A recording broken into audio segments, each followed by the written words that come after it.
ganda dito, oh. Ang linaw ng tubig. Ang linaw ng tubig. Pwede na maligo ba? Lino tubig ba mo? Wow. Kaya lang mabato po yung pampang. Oo. Masakit pag nagpa-ako. So yan, samahan niyo po ko sa part 2 bilang isang travel nurse. Napakaganda po dito sa pinag-stop overan po namin. Share po namin muna sa inyo. Enjoy! Bawal palang maghakot ng buhangin.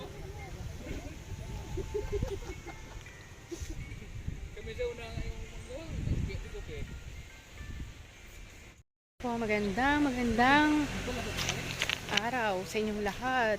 Okay, nandito na po kami sa Katiklan, Aklan. Nag-stop over muna po kami, medyo kami po ay sila yata ay maliligo. Lang ako sakay. Ayan. Ganda dito. Share ko yung view. Tingnan nyo naman mga ka-listeners, oh, napakaganda ng paligid. Ang tahimik ang lugar, walang katao-tao masyado. And masarap siguro maligo dito pag bandang hapon. Yan, pasyal-pasyal muna po kami while waiting. Sa tabing dagat. Sarap po dito. Maswerte po ako dahil naisama nila ako. Kahit pa paano nakakapasyal na rin ako at the same time nakaka-relax. Hello, te! Mainit! Nakasay this one? Ito, ang ganda oh. Medyo wala lang signal pero okay lang. Shall po tayo. Sama ko po kayo ah.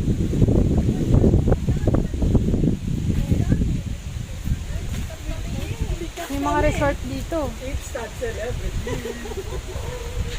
Ayan po, may mga upuan, masarap na mag-ano dito kapag pagkahapon. Malamig. Hindi na pumasok ang nurse. Hindi na titigil ah.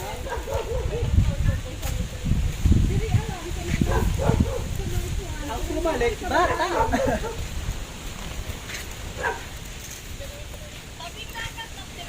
Oo. Halos. Di, ano pangalan ko? Oh, Carla. Ay, si Carla. Oo, si Dailin.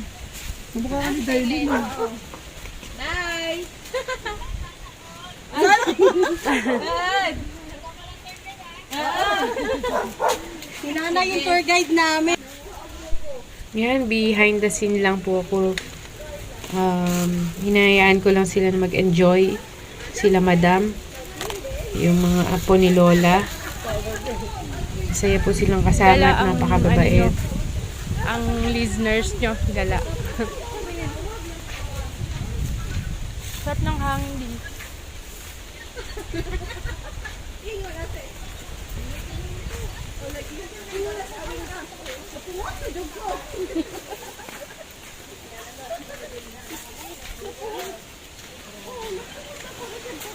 Fresh air.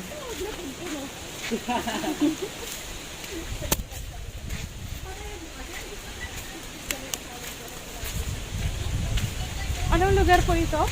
Okay. Uy, anong lugar to? Katiklan. Katiklan, Pandan. Pandan, Katiklan. Ang Katiklan. Doon, Katiklan. Ah, iba pala yun. Pinaya Abasyon. Hindi. Ano sa kanila? Bulanaw. Pandan. Nadaanan namin. Nadaanan namin. Nadaanan namin. Pandan. Meron nga.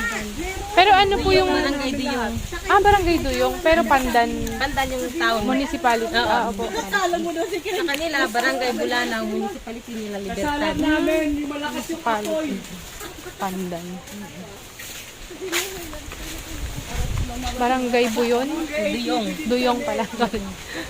Kasi may ano yung dugong ba na yan? Oo nga. Na ano, ang tawag yan, nadagsa sa dalampasigan ng Oo. tito na dugong Opo. na preserve doon sa barangay Totoo hall. talaga po yun? Ano ba yung tsura nun? Dugong. Isda na parang baboy. Ay, akala ko yung para syokon. Dugong. Isda na mukhang baboy. Parang Parang, mga ganito ka. parang tao po yung size. Kaya yun yung buy. Meron po. Kaya pangalan niya, Duyong. Yung, imbes sa dugong doon. Saka talaga, ang dami pang buhangin dito. Ganda dito. oh. Magdadala ka Ang uwi. pino. Video mo nga to. Dito na. Lambot. Turugtong ng Boracay. Ay, lambot ng buhangin. Oo. Po, ito po. Ito yung Pandan Beach Resort. Panoorin niyo na lang po sa vlog. Ito malinis dito. Kasi may nag-maintain dito eh. Po? Doon, Ay, mainit pala. Mainit. Wala pa nga. Wala kaming damit. Pupunta nga kami. Maganda lang silang buko eh. Malamig doon. Malamig doon. Hello. Gawala kami, girl. Ay, Ayan, shout out po kay Ate Carla. Very accommodating po siya sa amin. Yung nakadilaw po. sila. Sana may panood mo po ito. Fun din. Oo nga. Pero nasa iba, tawagan ko lang. pag si Book men, boss. Boss. Pag mga lalaki din, boss. Pre. Oo, ilan na lang ba? May ano kasi dyan, may ilog yun dyan. Tatawid ng kamayan. Iba sa baba pa yun sa bodega. Punta doon sa kabila. Tawagan mo sa GL. Kasi yung meeting namin, yun yung meeting. Oo, sige. Yung blue Kailan kaya. ba yun? Sige, tawag ko muna. December? Kasi may order ako doon eh. Para may Meeting, sabay. yung ano na, pang isda din. Panghuli ng isda. Ang dami. Ilang Sige, may tinulaga order yun. kasi ako doon. Siguro. Sabi ko, Pagpahingin mo naman si Ate Cris. Pag-uwi ninyo, mayroon, may huli.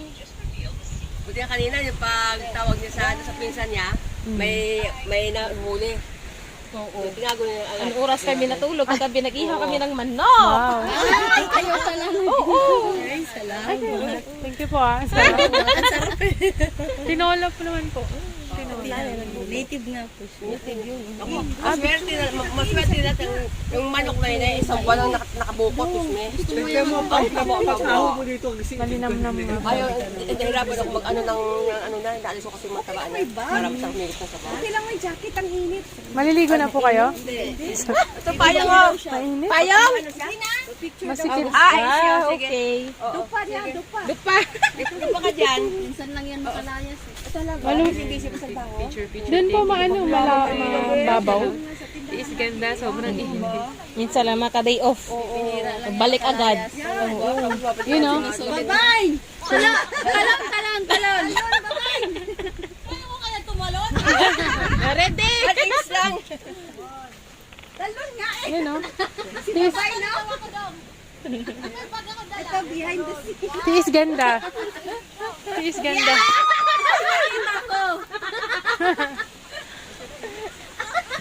Mainit kasi. Mainit kasi ang sakit ng ano sa araw.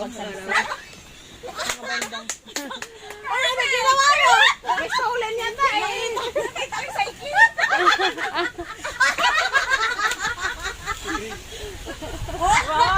Oh, ganda.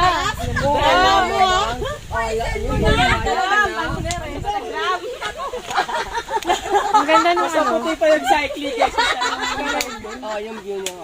Blue na blue yung ulan. Ala. Ala. Baba na kasi O, baba lang.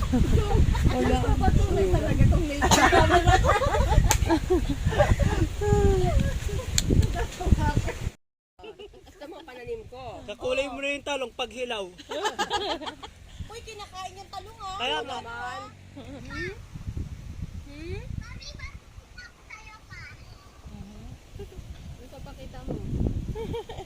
May papakita sa'yo. Ayan, may pabuko po sila. Napakasarap talaga ng fresh na buko. Dito sa probinsya, dyan sa probinsya po, libre lang ang buko basta may aakyat. Samantalang sa Maynila, ayan, napakamahal. Binigyan po nila ako, busin ko raw po itong buko. Napakaraming sabaw eh. Siguro lagpas 1 litro to. Pinipilit kong ubusin. Hindi ko kinaya, kaya pinabiyak ko na lang. Napakalaki. Well, gamot naman po ito kahit paano nakakalinis po ng pantog itong buko juice. And ito, enjoy lang muna. Pasensya na kayo kung hindi ko to masyadong kinat. Kasi one day, panonoorin ko po ito bilang memory ng first time na pagbiyahe ko papuntang south, papuntang Aklan. Napakasaya. Napakababait po ng mga kasama ko. Ayan, shoutout po sa inyo. Yan. Kung iisipin ko yung nagdaan na panahon ng buhay, medyo mabigat. Talagang hindi madali ang pagdadala ng buhay. And napakasaya ko dahil alam ko ito'y isang malaking reward ng Panginoong Diyos na ako'y magkaroon ng simpleng bakasyon na kung saan ako'y makakapaghanap buhay din. May baso ka? Alam naman ng Panginoong Diyos kung gaano ako nagsikap para sa aking mga church activities. And kahit least priority ko po talaga yun. Kaya I believe na this is a one part of His blessings to me. Thank you rin po kay Ate Ann sa pag-refer sa akin para sumama sa kanila. Ayan. Napakasaya nila oh. Dito na lang, masarap dito. Naubos ka na. Ubusin yan. Tapos ito oh. Kutsara. Nakingal. Dito na. Tapos ang ginawa niya ng kutsarang oray. Ganyan talaga pag nasa pag nasa bukid. Nilugasan ko pa yan, mami. Nakatago po. Nakatago.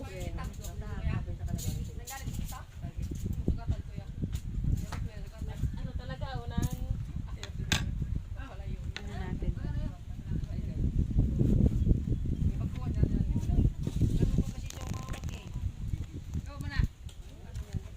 Pag ginano kasi matatapon. Bitain mo. 1, 2, 3. Pat. Ang dami pa rin pala. Ay, nabasa ko na. Tutuyin naman yan. Tutuyin ito. Nayo. Meron pa doon. Mayroon pa doon. Sa'yo na, sa'yo yan, ma'am. Mayroon pa. Ay, gano'n. Ang dami pa pala. Akala ko konti na lang. Inumin mo yan sa'yo yan. Malaking kasi. Babiyak ko sa kanila. Mayroon pa ba? Meron pa po. Ubusin ko na lang. Napakahusaya ni ano sa may mga sakit na ano sa UTI. Opo. Mahal po to sa Manila. Mukha pa isa yan. Ano po eh, minsan 35 to 45. Isa no? Ano po kasi yan eh, yung bibiyakin, tapos kukunin lahat. Yun. 45 po siguro. Di ba po? Ay, 45 pesos yun sa Manila tong isang buo. Opo, isang buo. Libre lang. Nga po. Tamis na sabaw. Gusto mo, oo nga. Gusto mo. Ay, basta.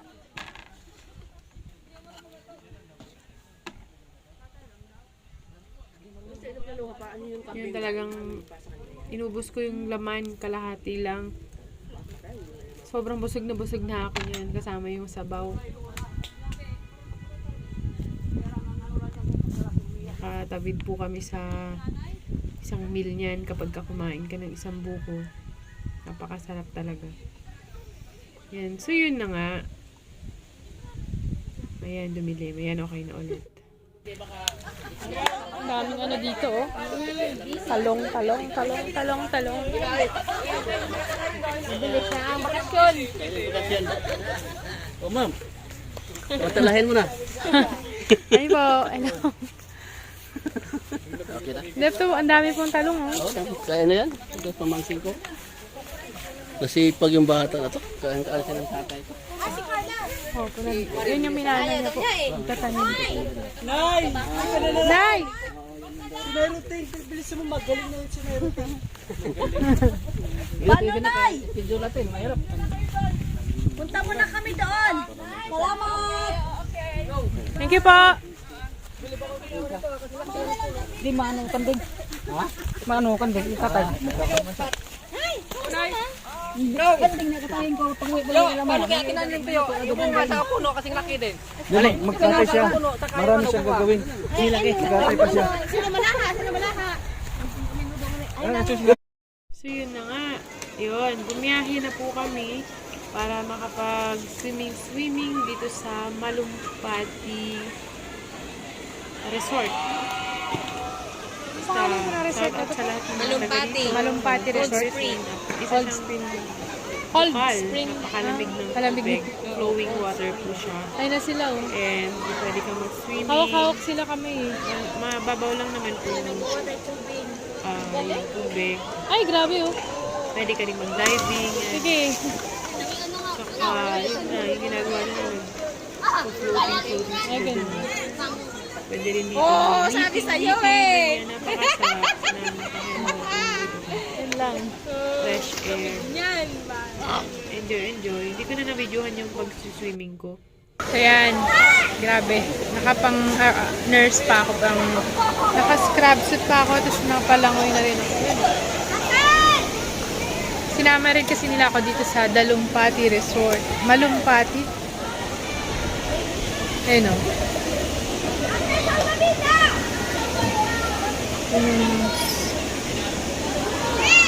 Kita ba? Malumpati Resort. Super relaxing. Very blessed talaga ako dahil na-invite ako dito. Shout out ko sa mga taga Pandan.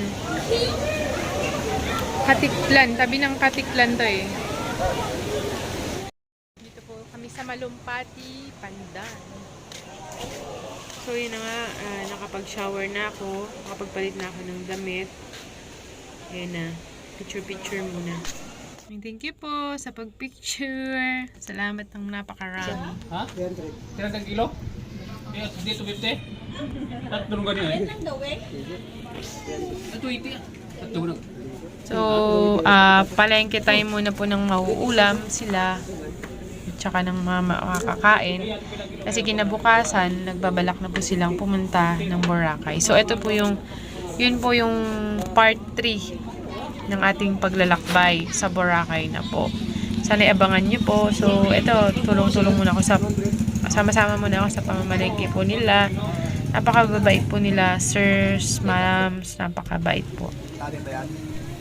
So, yun na nga, yung mga bilihan po dito ng prutas, gulay, karne is nasa tabing kalsada lang itong binilahan namin. And konti lang yung mga pwesto dito, kaya, ayun, inan-inan lang yung mga nagtitinda. Kaya, hindi naman talaga nalila na hindi po ng napakaraming mga, hindi man marami, sapat lang. Marami kasi kami ng maraming mga gulay, mga ulam-ulam, and then bumili rin sila dito ng lansones, saging na, ayan. Dito ako sa Bulanao, Pandan. Dito ako sa Boulevard nila. Daming bangka. 1, 2, 3, 4. Titignan namin yung sunset dito.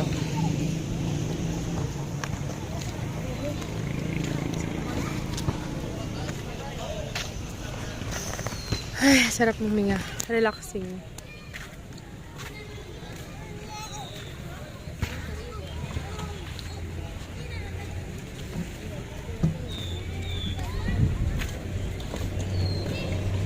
Hi, vlog.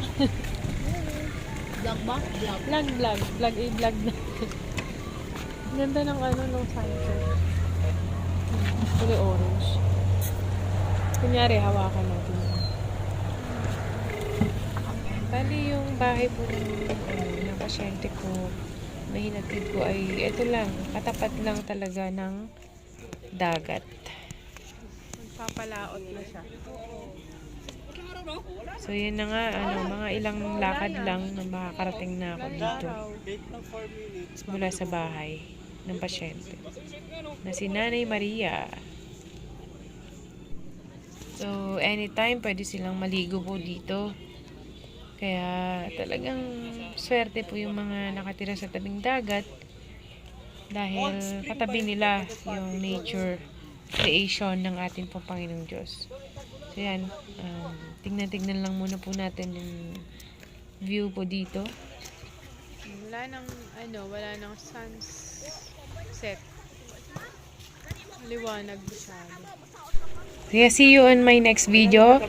Ang susunod po ay ang paglalakbay natin sa Boracay. Thank you po. See you.